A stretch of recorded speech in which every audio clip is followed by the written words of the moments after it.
அப்படியே கதை இப்போ ஒரு பெரிய சிட்டிக்கு மாறுது. சூரியன் மறையிற அந்த நேரத்துல அந்த சிட்டி ரோடுங்க எல்லாம் செம பிஸியா இருக்கு.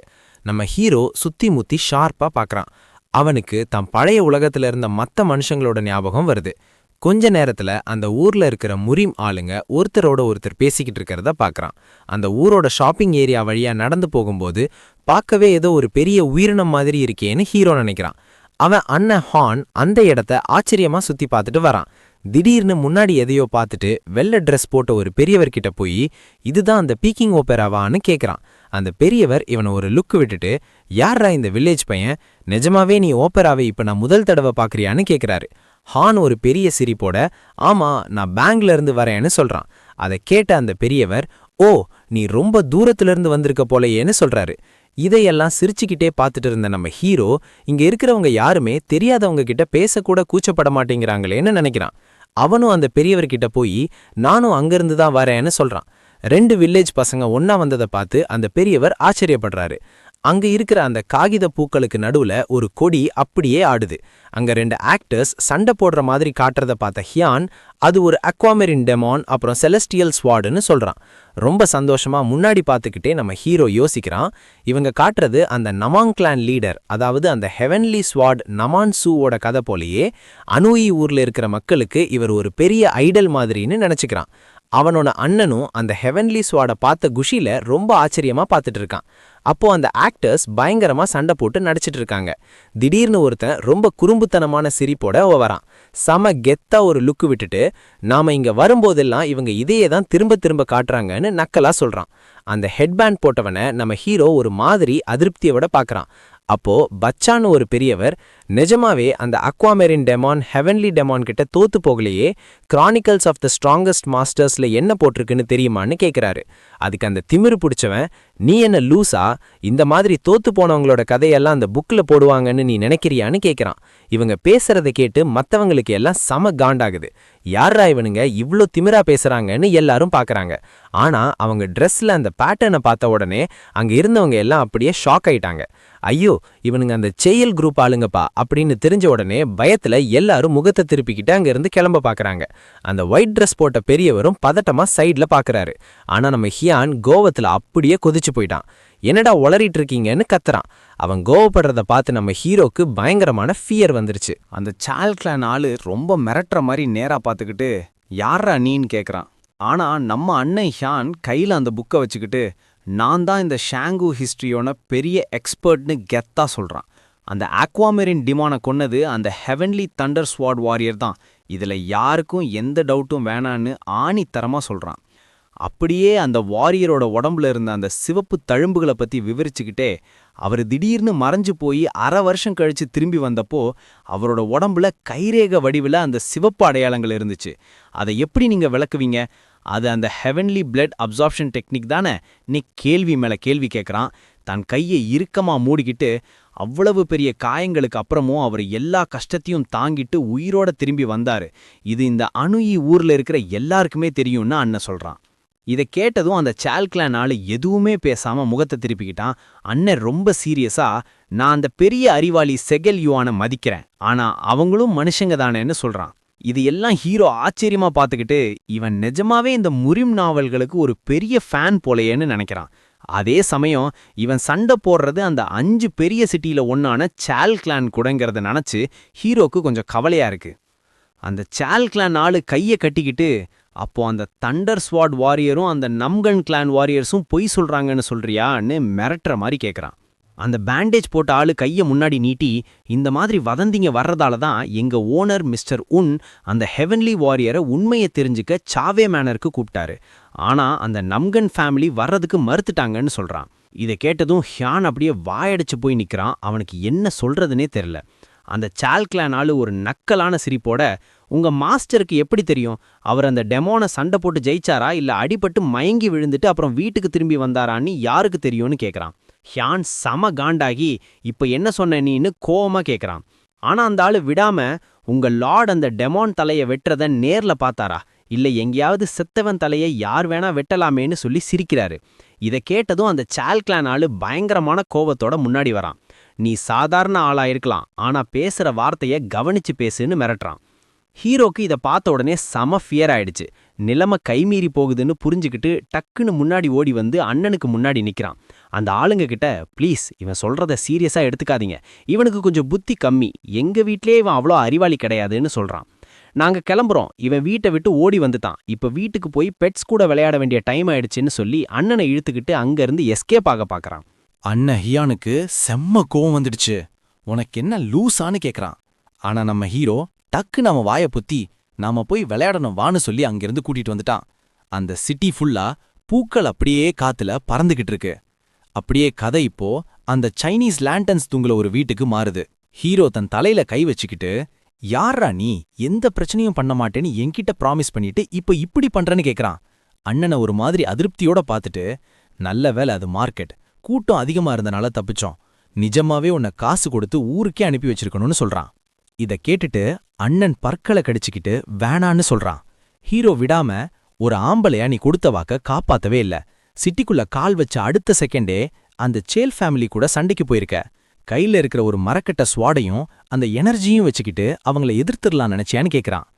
அண்ணன் அங்க செம கான்ஃபிடண்டா பேசினது என்னவோ உண்மைதான். ஆனா அதுக்காக இப்படியா லைஃப பத்தி பயமே இல்லாம இருக்கிறது? இதை எல்லாத்தையும் கேட்டுட்டு அண்ணன் தப்பு பண்டவன் மாதிரி முகத்தை திருப்பிக்கிறான். ஹீரோ டீ கப்பை எடுத்துக்கிட்டு, அடுத்த தடவை என்ன பண்ணுவ, அந்த முரிமலையன்ஸ் லீடர் கூடவே சண்டைக்கு போவியா, அப்படி போனா எல்லாரும் உன்னை லூசுன்னு தான் சொல்வாங்கன்னு சொல்லிட்டே டீ குடிக்கிறான். ஹீரோ டேபிள்ல கடுப்பா உட்கார்ந்திருக்கிறப்போ ஹான் ஜேவை கூப்பிட்டு, நாம இங்கதான் இருக்கோம்னு சொல்றான். அந்த மஞ்சள் ட்ரெஸ் போட்ட மனுஷன் ரொம்ப ஆச்சரியமா பார்த்துட்டு, ஏதாவது தப்பா நடந்ததான்னு கேட்டுறான். நம்ம ஹீரோ அதுக்கு, முதல்ல உட்காருங்க, நடந்ததெல்லாம் அப்படியே மறந்துடுங்கன்னு சொல்றான். அப்புறம் ரொம்ப சீரியஸா, எனக்கு அந்த நம்கன் ஃபேமிலி பத்தி தெரிஞ்ச எல்லா விஷயத்தையும் சொல்லுங்க, ஒவ்வொரு சின்ன டீட்டெயிலும் எனக்கு ரொம்ப முக்கியம்னு கேக்குறான். உடனே அந்த மெர்ச்சன்ட் கில்டோட 3வது மாஸ்டர் அந்த ஃபேமிலியை பத்தி சொல்ல ஆரம்பிக்கிறாரு.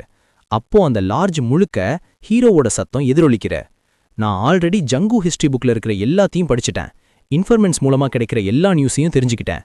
ஆனா எனக்கு அது பத்தாது, அவங்களோட பர்சனாலிட்டி, அவங்களுக்கு என்ன ஆசை இருக்கு, அந்த ஃபேமிலிக்குள்ள நடக்கிற சண்டைங்க, அப்புறம் மேலிடத்துல நடக்கிற ஊழல், இதெல்லாம் தான் எனக்கு தெரியணும். முக்கியமா அவங்களோட தலைவரை பத்தியும் அவரை சுத்தி இருக்கிறவங்கள பத்தியும் புட்டு புட்டு வைக்கணும்னு ஹீரோ சொல்றான். இதை கேட்டுட்டு ஜே குழப்பமா, இந்த மாதிரி சீக்ரெட் விஷயங்களை எந்த இன்ஃபர்மெண்ட் கிட்டையும் காசு கொடுத்தெல்லாம் வாங்க முடியாதுன்னு சொல்றான். ஹீரோ டேபிள்ல உட்கார்ந்தபடியே வேற ஏதாவது வழி இருக்கான்னு யோசிங்கன்னு கேக்குறான். அந்த மஞ்சள் ட்ரெஸ் போட்ட மாஸ்டர் ஒரு மிரட்டலான லுக் விட்டுட்டு, ஒரு வழி இருக்கு, நமக்கு நைட் பட்டர்ஃப்ளை அப்புறம் மூன் ஃபாரஸ்ட் குரூப்போட உதவி தேவை, இவங்களுக்கு அந்த பிச்சைக்காரங்க கூட்டத்தை விட அதிகப்படியான ரகசியங்கள் தெரியும்னு சொல்றாரு. வீட்டு மேல நின்னுக்கிட்டு எல்லாரையும் வேவு பார்க்கற ஒருத்தரை மனசுல நினைச்சுக்கிட்டு ஜே பேசுறான். என்ன மாதிரி ஒரு சாதாரண மெர்ச்சன்ட் அசோசியேஷன் ஆளுக்கு அவங்கள எப்படி தொடர்புகள்றதுன்னு தெரியாது. அப்படியே அவங்கள ஒரு தடவை மீட் பண்ணாலும் அவங்க கேக்குற ரேட்டை கேட்டா நமக்கு மயக்கமே வந்துடும்னு சொல்றான். ஹீரோ யோசனையோட வேற பக்கம் பார்த்துக்கிட்டு அந்த மூன் ஃபாரஸ்ட பத்தி கேக்குறான். அதுக்கு அந்த மஞ்சள் ட்ரெஸ் போட்ட மாஸ்டர், இதெல்லாம் ஜாங்கோட ரொம்ப லெஜெண்டரி ஸ்பை ஆர்கனைசேஷன்ஸ், இவங்கள பத்தி வெளியே நிறைய வதந்திங்க இருக்கு, ஆனா அவங்க நிஜமாவே இருக்காங்களான்னு யார்கிட்டயும் ப்ரூஃப் இல்லைன்னு விளக்குறாரு. ஹீரோ கொஞ்சம் சோகமா தலைய குனிஞ்சுக்கிட்டு, சாதாரண இன்ஃபர்மெண்ட்ஸ் கூட இப்போவெல்லாம் ரொம்ப காசு கேக்குறாங்கன்னு நினைக்கிறான். அப்புறம் டக்குன்னு நிமிந்து அந்த நம்போங் கிளானை மீட் பண்றதுக்கு எவ்வளவு நாள் ஆகும்னு கேக்குறான். இதை கேட்டதும் ஜே ஒரு பெரிய பெருமூச்சு விடுறான். அந்த கிளான் வாசல்ல நிக்கிற ஒரு பெரிய கூட்டத்தை அப்படியே கற்பனை பண்ணிக்கிட்டு, உனக்கு அங்க எவ்வளோ பெரிய கியூ இருக்குன்னு தெரியுமா, டெய்லி 100கணக்கான வருவாங்க, அதுல 70லேருந்து 80% ஆளுங்க எதுவுமே கிடைக்காம தான் திரும்பி போவாங்க, மீதி இருக்கிறவங்க பட்லர் கிட்ட போவாங்கன்னு சொல்றான். டெய்லி 100கணக்கான ஆளுங்க அங்க வர்றாங்கன்னு தெரிஞ்ச உடனே ஹீரோ அப்படியே ஷாக் ஆகி நிக்கிறான். அப்போ அந்த மெர்ச்சன்ட் கில்ட் மாஸ்டர் அங்க விசிட் பண்றவங்களுக்கு அவங்க அந்தஸ்து பொறுத்து ஒரு பிளேட் தருவாங்க, பெரிய ஆபீசர்ஸ் இல்ல மிலிட்டரி ஆளுங்களுக்கு கோல்டு பிளேட் தருவாங்கன்னு சொல்றாரு. பெரிய பெரிய வாரியர்ஸ மனசுல நினைச்சுக்கிட்டு ஜே ஒரு விஷயத்த சொல்றான். அங்க வர்ற சாதாரண கூட்டத்தை எல்லாம் உடனே அடிச்சு துரத்திடுவாங்க, நீ ஏதாவது ஒரு பெரிய பணக்கார குடும்பத்தோட வாரிசா இல்லைனா உனக்கு ஒரு டேப்லெட் கூட தரமாட்டாங்கன்னு சொல்றான். அப்படியே வியாபாரம் பண்றவங்கள கற்பனை பண்ணிக்கிட்டு அந்த மஞ்சள் ட்ரெஸ் போட்ட ஆளு விளக்குறான். இந்த நமாங் ஃபேமிலி கூட பிசினஸ் பண்றவங்களுக்கு பிரான்ஸ் பிளேட் தருவாங்க, அதாவது ட்ரெஸ், வெப்பன்ஸ், அப்புறம் மூலிகைங்க சப்ளை பண்றவங்க, அப்புறம் அந்த கிளானுக்கு ரொம்ப தெரிஞ்சவங்களுக்கு தான் இது கிடைக்கும்னு சொல்றாரு. இதை கேட்டுட்டு நம்ம ஹீரோ அப்படியே ஷாக் ஆகி, இன்னும் வேற ஏதாவது கேட்டகரி இருக்கான்னு கேக்குறான். மார்ஷல் ஆர்ட்ஸ் டெக்னிக்ஸை யூஸ் பண்ற வாரியர்ஸை நினைச்சுக்கிட்டு அந்த மெர்ச்சன்ட் கில்ட் மாஸ்டர் சொல்றாரு. ரெட் சைன் அந்த கிளானுக்காக சண்டை போட வர்ற வாரியர்ஸ்க்கு தருவாங்க, அவங்களோட மிலிட்டரி பவரை ஏத்திக்கிறதுக்காக அவங்கள சேர்த்துப்பாங்க. அப்படியே ஜே தொடர்ந்து பேசுறான்.